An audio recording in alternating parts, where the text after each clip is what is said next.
running an African startup is very different to running a startup anywhere else in the world. There's the tech OGs, guys who've done it for a while. There's the new kids on the block. There's the VCs, impact investors, government stakeholders, and everybody else. It is a crazy show. And if you have been running a startup or know somebody who has, the one thing everybody has is war stories. My name is Tonee Ndungu, and my African startup story is about those war stories. It's about trying to find the African inside the business, wherever the startup founder is from. It's about being able to stand up for what you believe in, to keep integrity at the forefront of what you're running, and try not to go crazy while you do it. So even as you listen, whether you're a startup founder or in any of these sectors I've mentioned, may you learn something, be inspired, maybe even start your own business.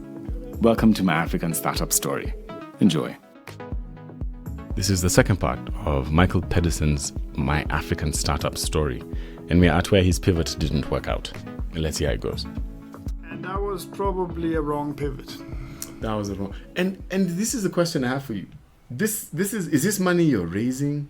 Is this your savings you're living off? Are you working off customer input? Are you getting revenue, angel investment? Where are you getting your money from? Yeah.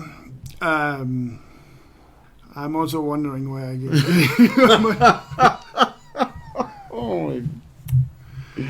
Oh my gosh. I used to be a little more wealthy than I am. And this time you've pivoted to the ERP, and it's a bad decision. Yeah, there's a lot to say for staying power. So everything I've been doing has been bootstrapped. So there's, we won some awards and grants and whatnot here and there. Yeah. But essentially we have, it's been funded to large extent out of my pocket.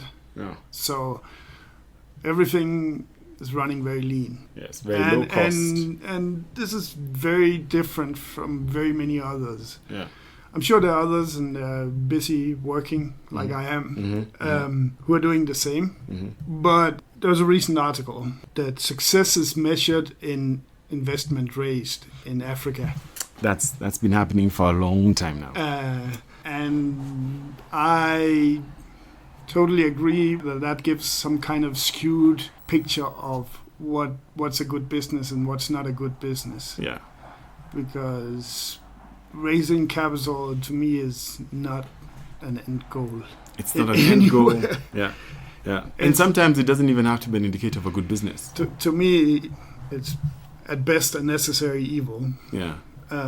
So I've always been of the opinion that before you go to an investor, you need to show you have a product, and you need to show that you have revenue clients who are paying for it, and that they are actually satisfied with the product. Yeah. So the funding has been very much out of my pocket, and well, I had some money, I had some savings, I had some stocks. And keyword here being had. Yes. Oh my gosh. I sold them. I had depleted them. A few physical assets, whatever. Had. We're still on the hard part. Yes, we keep on being on the hard part. Yo. We're now how much money do you think you put into the company? I don't know. Just throw a number up in there. It's more than X. $500,000. Oh my gosh. Maybe. $500,000, that's 50 million shillings. That's a couple of houses. So this is 10 years in. So, yeah, the last official paycheck I personally received was in early 2010. Early 2010. And we're now... Late 2019. Exactly. Yeah. So... That's in a couple of months, it'll be a decade. Yeah. Since you got a paycheck. So it's pretty long to hold your breath. Just talk about staying power. Yeah. What does that do to your mental health, though? Well, it's not. It's stressful. Let's put it that way. That's an understatement, if ever there was one. No, I mean another thing, and that people don't really understand about me is that I'm not driven by money at all. Yeah. I don't care about money. As long as I can pay my bills, I'm good. But you do want to serve people and give them a product that makes their life easier. I'm interested in building a success. That's of course. A challenge. Nobody wants to not build a success just because you're not interested in money. Right. I mean, but the driving force is not the money. If it was the money, I would be doing artificial intelligence or embedded computers. Yeah. So that's that's. If it was money I was chasing, I would have some very high salary somewhere. Yeah, and then you'd be that middle management guy we talked about. Yeah. No. No, that boring guy. But you've still stuck with this. You've taken 10 years worth of a beating. Mm-hmm. So now what? No, but I mean, after a number of pivots and or both in one dimension and the other dimension, we're now at a point where that payroll plugin we had originally built to inside Uhasibu has become a complete system on its own. Okay. Which is, well, payroll.ke. Payroll.ke. Yes. Okay. And what does that do? Well, so it's a complete payroll management system for businesses. Mm-hmm. Payroll and HR management, I call it, but it's everything about the numbers. Mm. So it helps you to be compliant with a single click and stuff like that. Mm-hmm. It's like, payroll, done. Okay. Leave management, done. Okay. Do your returns, whatever, click here, fill out, and the forms will be submitted and everything will be good for you. Yeah. Done. Mm. So that makes it very easy for companies to handle those aspects of running their businesses. Mm. Mm. So you can say that it's a smaller Uhasibu. Okay. The smaller Uhasibu, there you go. And that's taking off. That's taking off quite well. That's good. So at least I no longer have money. I don't have to take money to work every day. This is good. This is good. This is good. Yeah. So I'm not at the.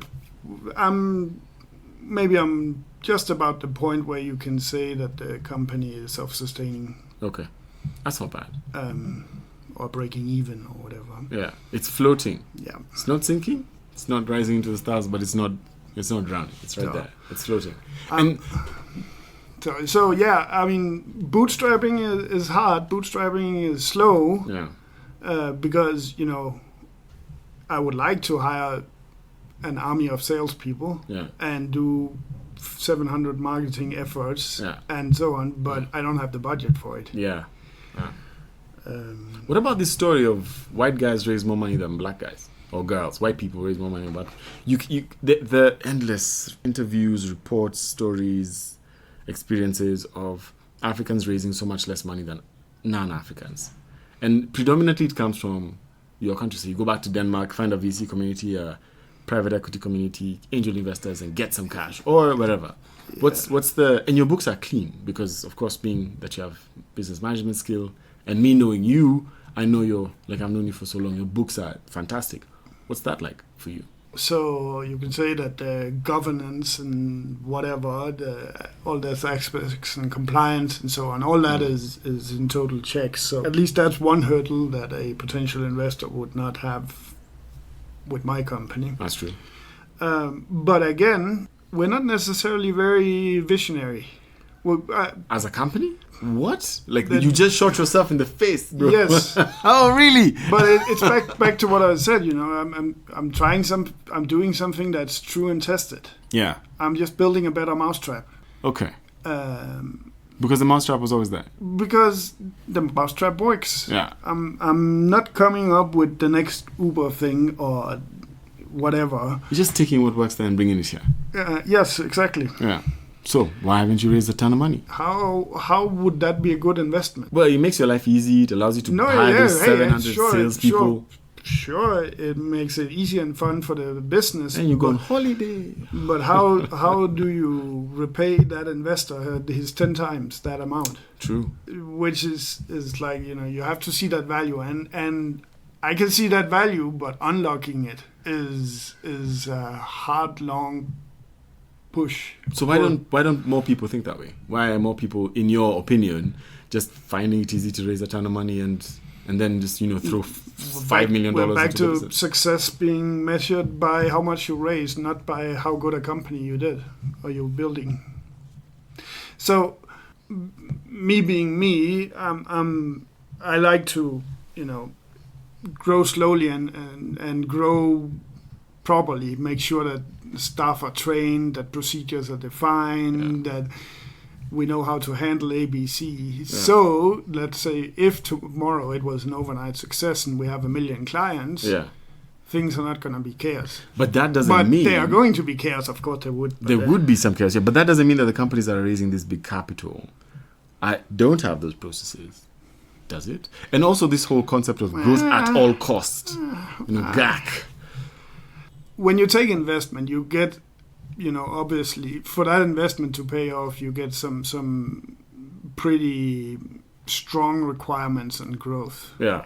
Because you need to grow in order to reach the next level so that that investment was worthwhile for the investor. And growth is good, but if you grow too fast, a lot of things are going to be lost. Yeah. And from what I've seen from a lot of companies, there's very many where, we just went with what we had and this is just how we did. And now we're here and now we have 200,000 clients and we're trying to sort up our mess in this process because it's now a big problem. Because if you have 200,000 clients and just 1% of them are complaining every day, that's 2,000 people calling you every day.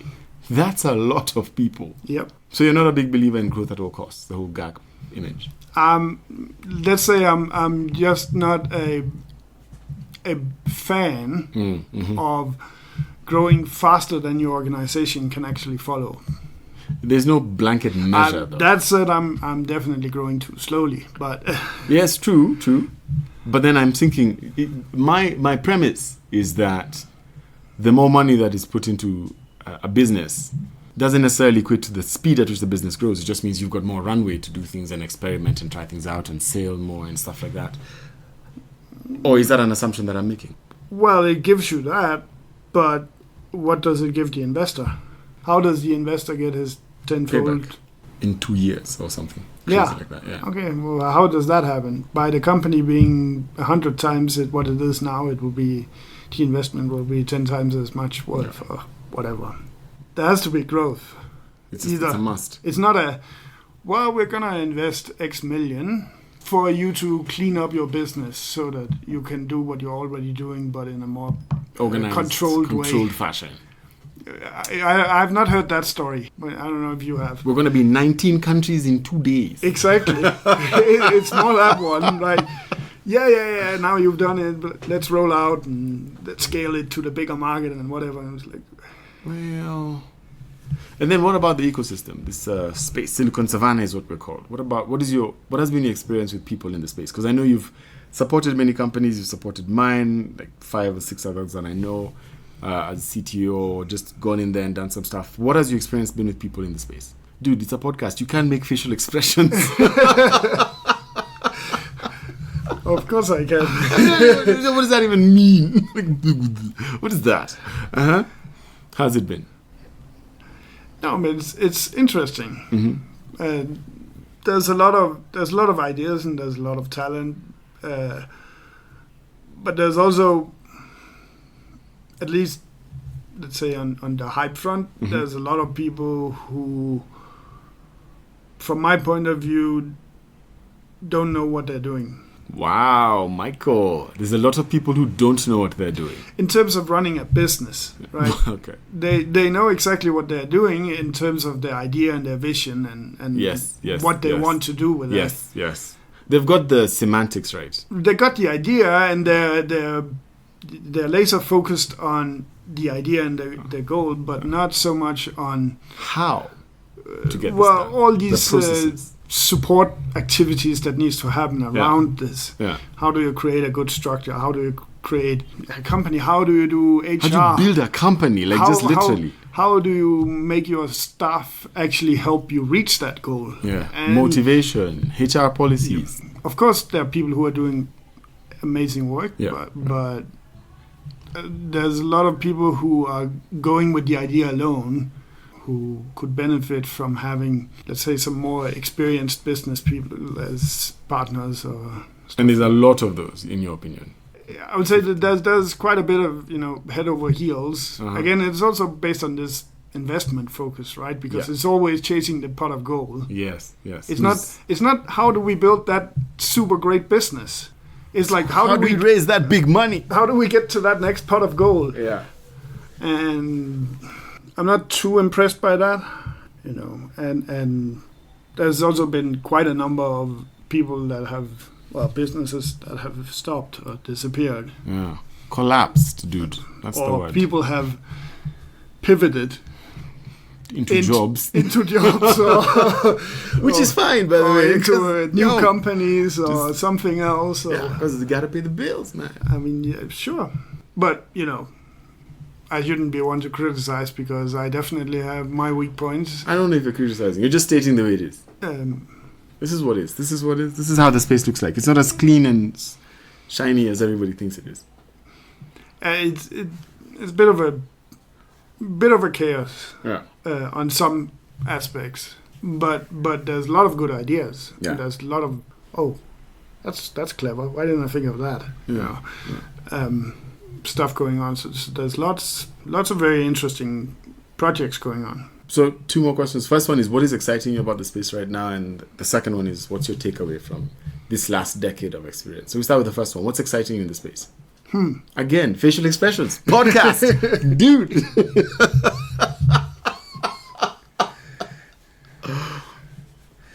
I don't know. I kind of, as people who know me probably know, I don't take so much part in the whole ecosystem, not as much as I have previously. Mm-hmm.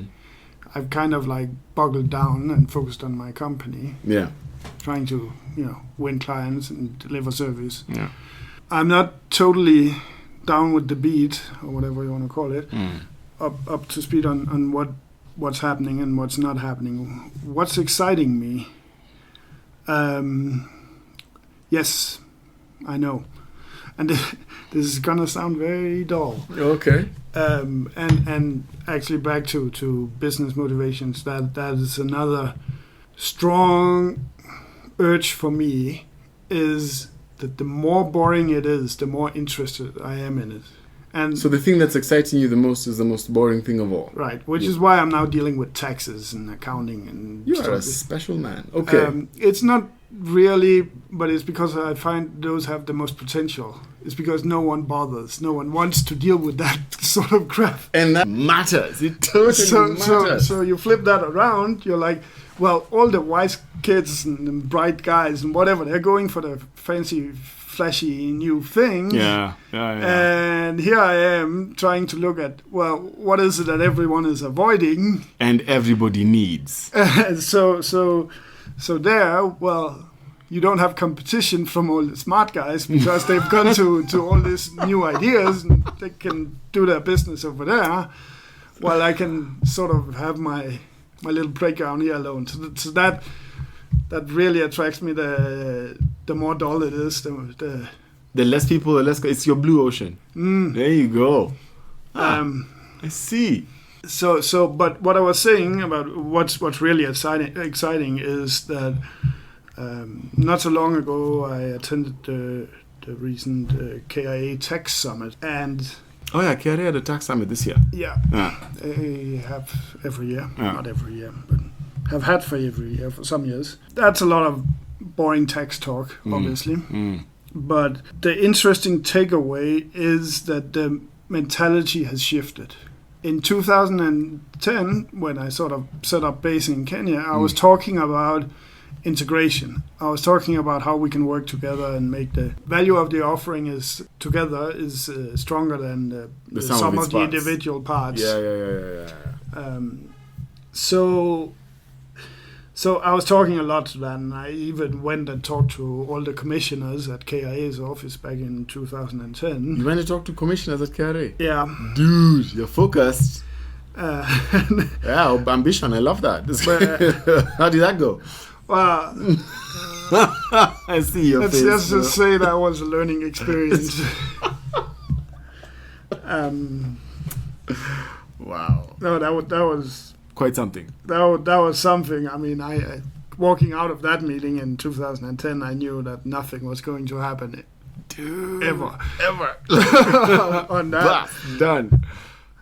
But then fast forward now, and you're going for KRA meetings, and then what they're saying is that they're like public-private partnerships, and how can we make it possible to work together with industry partners to widen the tax base, and how can we do this, and a decade later. And I'm like, finally you're singing my song. Oh. Well, you have to. I mean, I see. I see why that. You have to appreciate though that from 2010 to 2019, what everybody, in my opinion, has gone through in Kenya is an unprecedented acceleration of the penetration of technology in the way they do their work, the way they live, the way they interact, to the point where we had 10 years to get to a point where I'm guessing Denmark took 60 years to get to in terms of interfacing technology into their companies. Is that true? Nah, computers are a new thing, right? Yeah. So it's not that many years. There was a lot of talk, or have been over the years, about how can Kenya catch up. So I keep saying that the way Kenya can catch up is that because obviously IT wasn't really a big industry until 2010 when the fiber landed. Yeah. That's kind of when everything exploded and IT became a thing. And everything started to become digitized. But to catch up is not by sitting down, closing the door, and then making all the mistakes, because you will be making all the mistakes that everyone else in the world made. True. So the only way, if you're going to catch up, you're going to have to find a shortcut. And to find the shortcut is to avoid the mistakes. So you have to look at what the hell did people... Somebody else do that was a mistake. Then how do I get around ahead. that? That's the... Okay. So leapfrog that stuff. Yes. Yeah. Either by... Well, this is going to sound unpopular. Pull in some experts who have... Totally unpopular, bro. who have witnessed those, mistakes, and who you can take that and just say, okay, well, that was bad. Let's not go there again. Yeah. So that you can get quicker up to the level that everyone else is, and then you can look at how can we get further ahead. Yeah. Instead, it's been 10 years of doing the same mistakes. Jeez.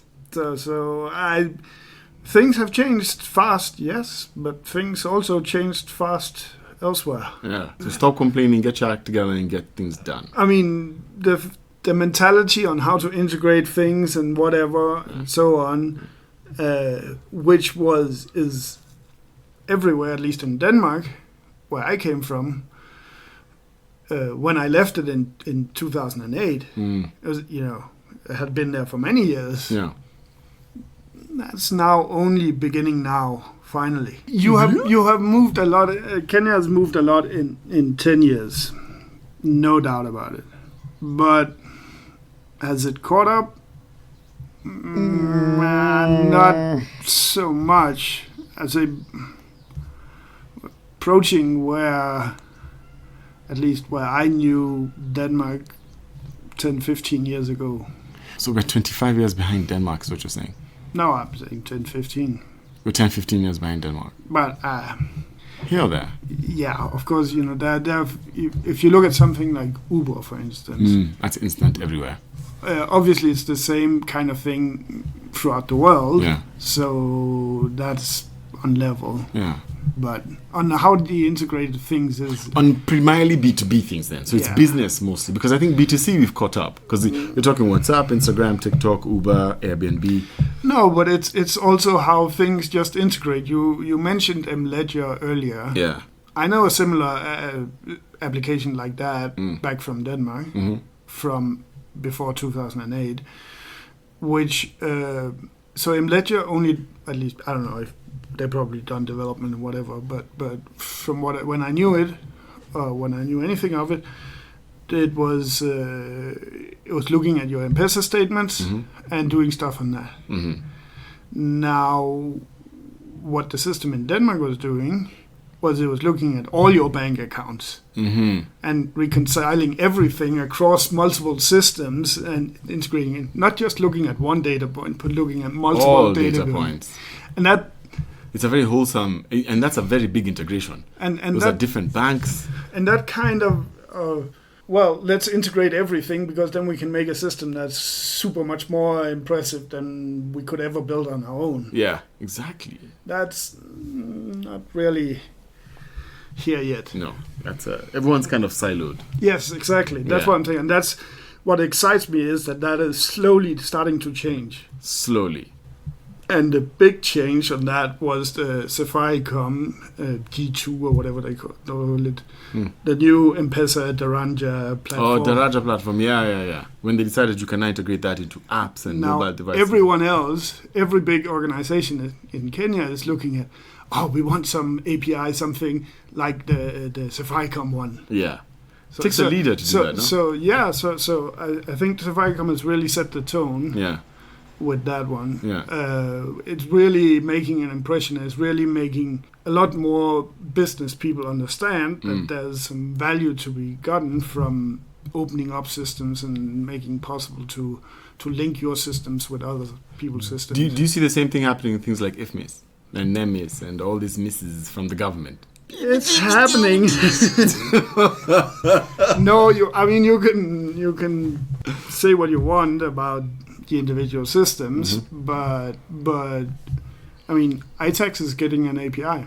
Yeah, big news that. So it's happening from government side also. I mean, sure, there are always some implementation of something that's better than others, but it's starting to the happen. whole we're doing it is definitely a start.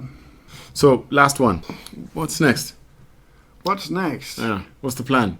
Well. What's your 2020 going to look like?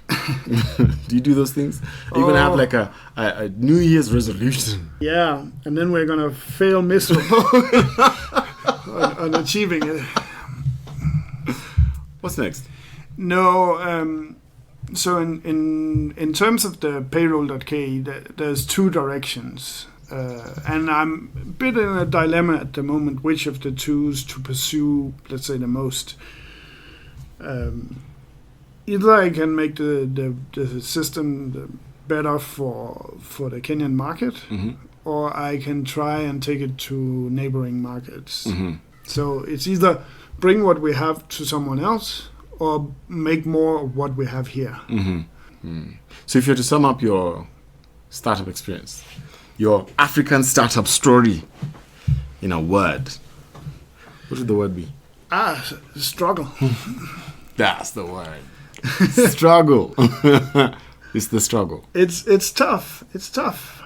It's not easy, and it takes a lot of perseverance. And as so many others have said, things move at a different speed than you expect from other markets. So, and it's crazy. So, especially with business-to-business solutions, I find that the uptake is not like you just put it out there and a new hype thing. We've been waiting for you to come and give us an answer. Yeah, it's more no. They're still waiting for someone to come knock on the door also and persuade them that it's the right thing. Yeah. We need more growth. We need more sales. Need more marketing. That is number one. I have more growth, more sales, more mising. Yeah, we have a super great system. Customers are happy with it. There's a lot of potential, and then there's many integrations ahead with all sorts of different things. But as soon as people open up and make it possible, there's that. But growth, sales, and marketing is where most of the effort needs to be put. Yeah. As a builder, I tend to always talk about, what are we building next? Yeah, but that's not what it is. Which is a curse. But really, what needs is the sales and the marketing, and I know that it's not. It's just easier to talk about the development stuff because it's very close. And it's what you know. No, I also know the other stuff. It's just it's a different challenges that are not right. In order to solve some of those problems, it requires money. Yeah. And that money has to be earned first.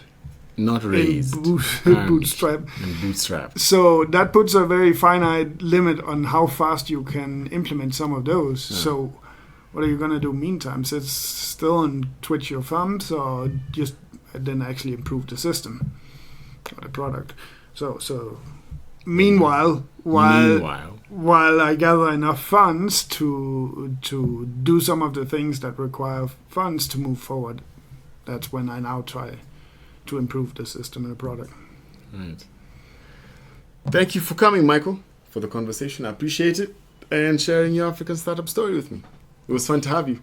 You're welcome. My God, your life is tough. And there you have it. That's his African startup story. Hopefully we'll see you here sometime. But until then, it's Tonee Ndungu saying have a lovely day, and I hope you learned something. Take care.